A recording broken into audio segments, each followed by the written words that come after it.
Alright, I'm out here, I'm looking at this generator we have here, this SEARS generator.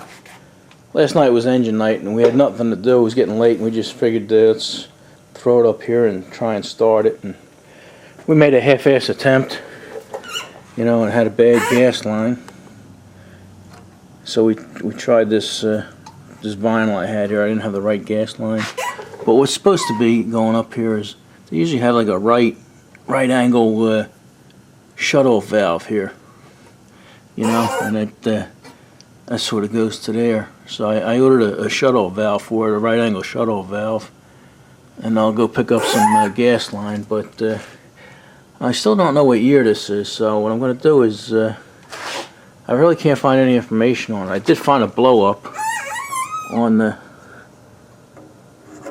this serial number here, but all these parts are obsolete. But it didn't have anything, didn't say anything about the engine, you know. And all I know just from looking at it is it's a Tecumseh, possibly a 6-horse or something.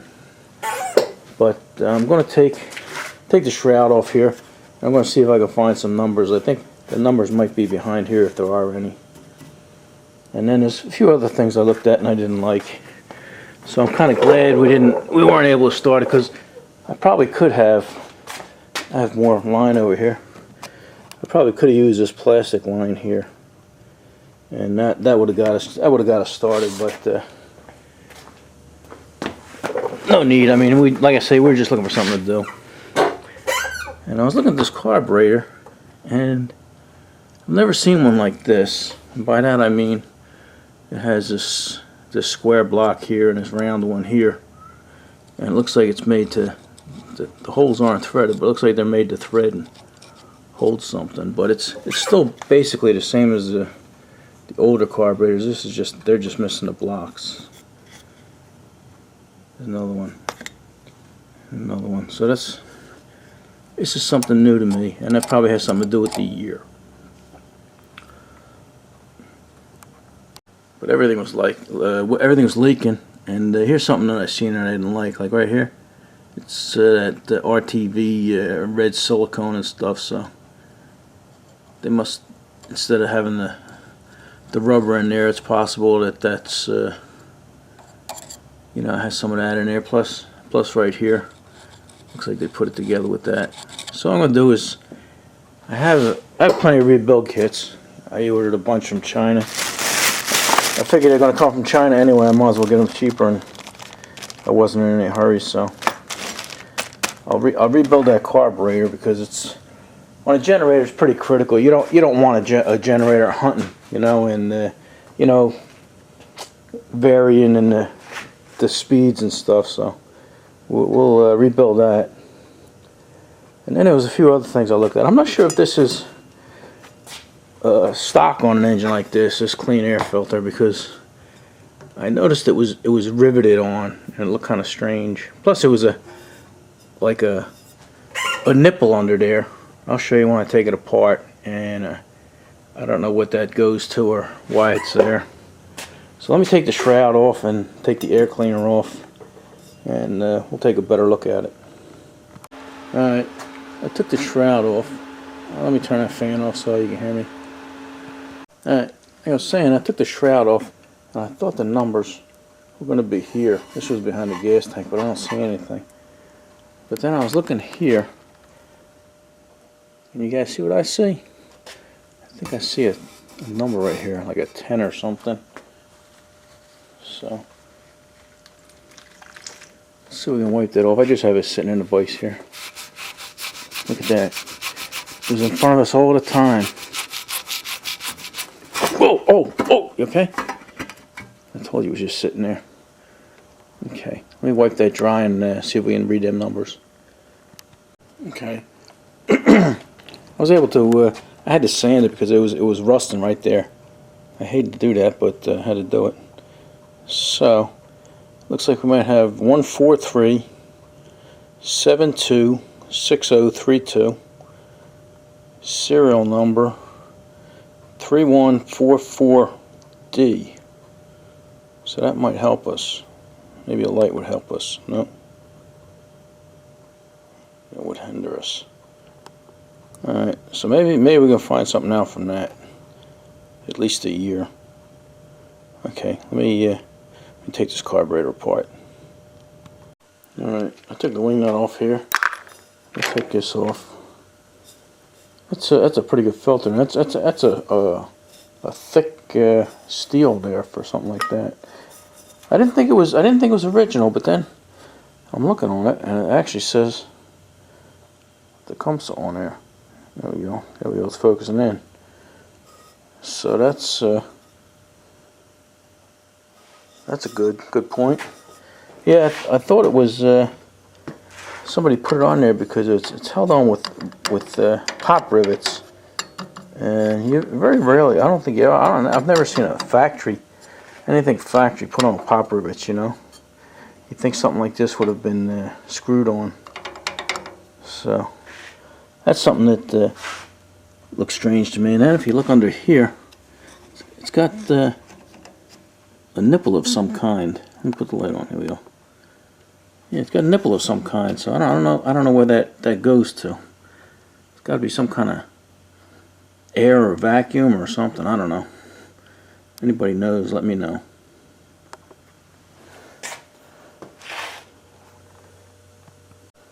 I was going to take it off and see if I could thread it and put screws in there, but maybe I'll just try and crush it together and tighten it up a bit. But for now, I think I'll just take the whole manifold off. Alright, before I take the carb off, there's a couple other things I just discovered. Let's see if I put a light on for you. If you look behind the coil here, that black thing, where's my little pointer at? There we go. That's the coil. But then if you look back here, where the point is there, it's a shiny thing. I don't know if you can see it right there. You might be able to see it right now. But that shiny thing's a condenser or capacitor, so that tells me that this is has a points ignition in it. And on Briggs, they did away with that in 1982. So I'm assuming Tecumseh did it around the same year. So this is probably pre-82. Then over here, I noticed another thing here. You got a breather, you know, for on your valves here, and it's just hanging down there. So that's sucking in dirty air. And I'm wondering if at one time this is your manifold. You see how close they are? All this has to do is bend out a little bit. It's a little shorter, but I'm wondering, that would make sense to me that they took the fresh air out of the intake manifold here through the filter instead of just letting it hang down there. So not that that's right now that's anything critical. I mean, this thing's probably never going to see any kind of heavy service, but it's just a thought. Alright, what I'm going to do now before I take the carb off is I'm going to scratch a little mark right here. That's what's nice about making videos on these things. Turn the light out, you don't need that. I'm going to make a scratch. Let me know where this linkage goes. So before I take the carb off. Alright, take a break. Alright, I unbolted the carburetor. The only thing holding it on is that red shmoo. So I'll see if I can take this off and unhook the linkage with one hand here. Oh, wow, look at that. Look how strong that shmoo is. Oh, there we go. Oh, look at that. You probably couldn't see it because I was looking at the carburetor here. Okay. Sorry about that. So, all right, I'm gonna clean this off, take the bowl off, and clean it up a little bit with gasoline, and then maybe I'll stick it in carb cleaner, and then maybe see what this number is here. That might tell us a little bit too. All right. All right. Let's take the bowl off. Already, just from the fuel that dripped out of there. I don't know if you can see it. I don't see any water in there. There is some crud that may have come off. You can see all the crud around the side here. That may have come off the carburetor, but we don't know. So let's take this off. Oh, that's interesting. It actually says Lawson on the bottom. It doesn't even say Tecumseh. Let's get the right wrench. Here we go. You see? Okay. That wasn't very tight at all. I didn't mean to jerk you guys around like that.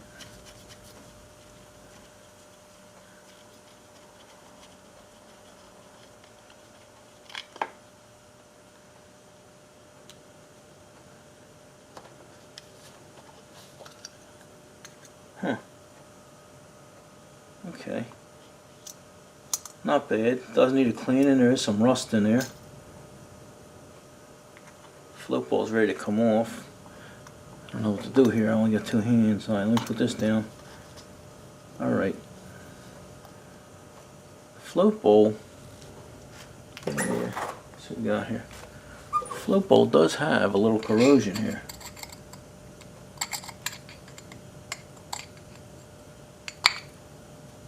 Doesn't look bad though. Oh.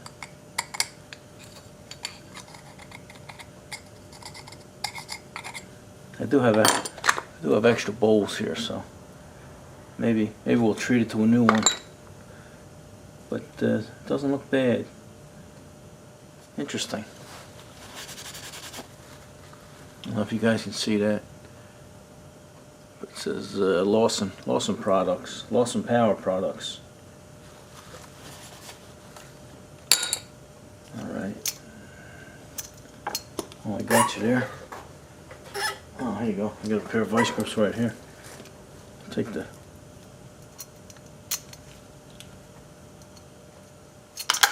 there we go. Take the float ball out.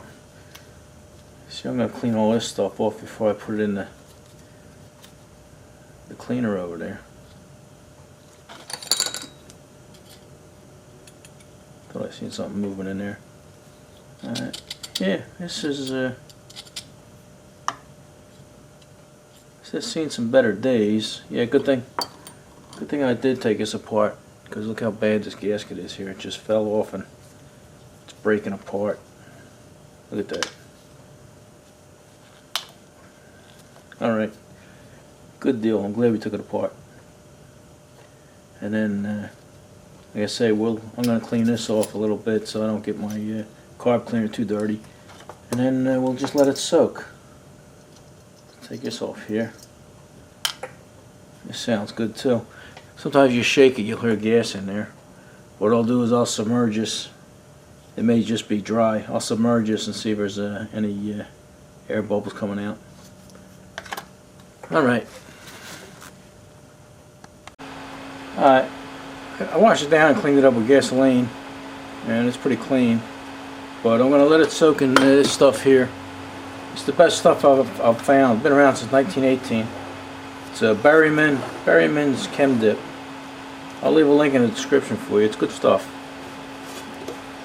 It's not cheap, but it comes with a little basket. Oh yeah, with aluminum parts, and that's supposed to, it'll clean the carburetor in about 15 to 30 minutes.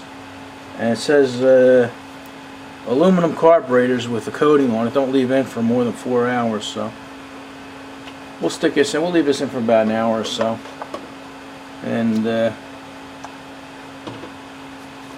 throw these other parts in there with it.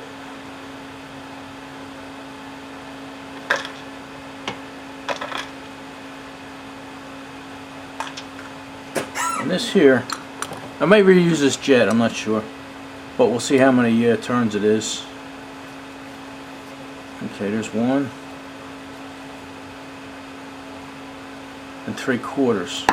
All right, 1 3/4. Like I say, I got no ones, but we'll see. We'll see what it looks like. All right, put that in there. Oh, you know what? I don't think I took the jet out of the carburetor. All right, I'll take the jet out of here. Oh yeah, you know what we didn't take out either? Okay, that's wow. That wasn't even a half. So we know that's not right. Alright. I'll take that out.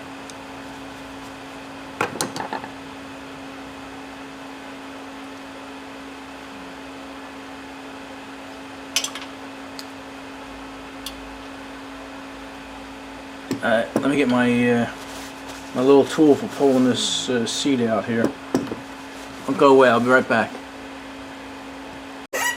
Okay, now let me disconnect the fan. All kinds of noise going on here. Sorry about that. Alright, I think we discovered that this was a crochet needle that they made into this tool. But anyway, I'll put a link to this tool too. That's a Tecumseh number. But anyway, let's there we go. I don't know if you've seen that, but we took this little rubber. It's kind of hard now. Float ball needle out. Okay, we're gonna leave this in here for about an hour. We'll come back and see how it's doing. Alright. Alright. I left it in there about 3 hours, and it cleaned up pretty good. You know, the outside still looks a little funky because it has the paint on it and stuff, and some paint peeled off, but I'm happy with it. The rest of it's all clean. All the ports and jets and stuff in there are clean. I did notice one thing I might have to fix here. I don't know if you can see that. Where you at? I'll try and bring it in on you. The choke plate is bent a little bit. Probably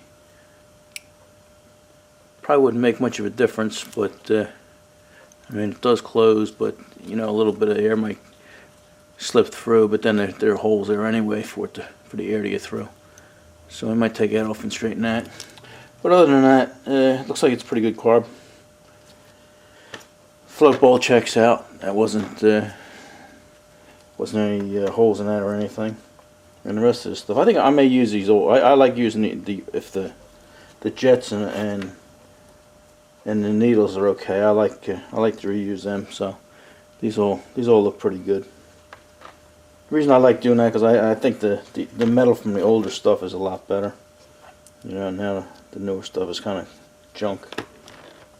Okay, I did a little research on these numbers, and I'll bring you over to the engine and we'll discuss that a little bit.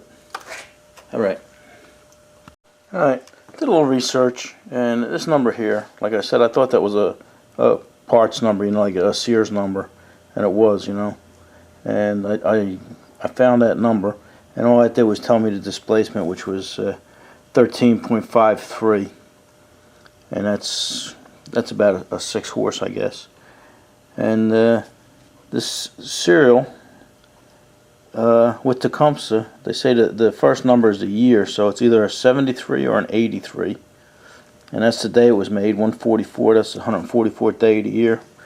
And D was the shift, you know, night shift, day shift, or you know, whatever.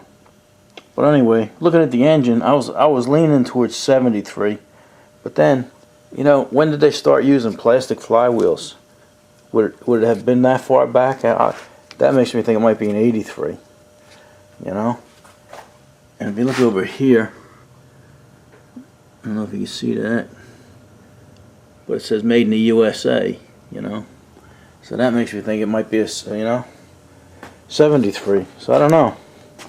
And it's got points, and Briggs didn't start using points till 82, so I'm thinking that the Tecumseh might have been a little behind them, which makes me think it might be a 73 again. So I don't know. Let me know what you guys think, and if you have any ideas, or if maybe you actually owned one, or your family owned one. But that's where we're at, 73 or 83. Either way, doesn't matter. Alright, yeah, this video is getting pretty long, so guess next video we'll rebuild the carburetor, put it together. But that's where we're at. Alrighty, enough of this.